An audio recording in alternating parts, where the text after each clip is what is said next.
Så kommer vi til det bedste rum på skolen. Mit kontor. Der står Troels på et skilt derovre, men det her, Det er bare skram. Jeg hedder Troels Faber, og jeg er afdelingsleder her på Sputniks-afdelingen i Gentofte. Skal vi lige spille bordtennis?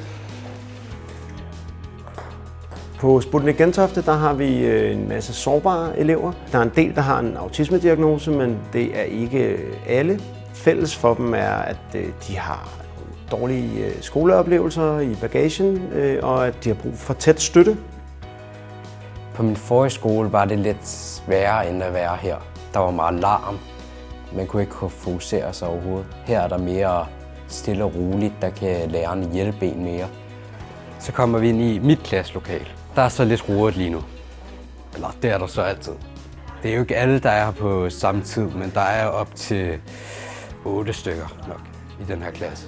Vi har nogle høje faglige forhåbninger for vores elever, som gerne skal gøre dem i stand til at kunne begå sig på en ungdomsuddannelse, uanset om det så er en boglig eller en praktisk ungdomsuddannelse.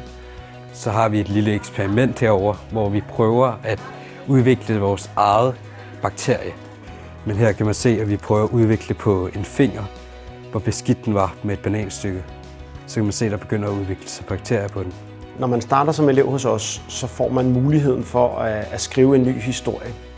Når man kommer med rygsækken fuld af dårlige skoleoplevelser, så kan man i høj grad have brug for at blive mødt af et miljø, hvor man får muligheden for at starte på en frisk. Og der bruger vi tid og energi på at få afstresset eleverne og få dem til at føle sig trygge, så de også selv tør at indgå i det skolemiljø, vi tilbyder her.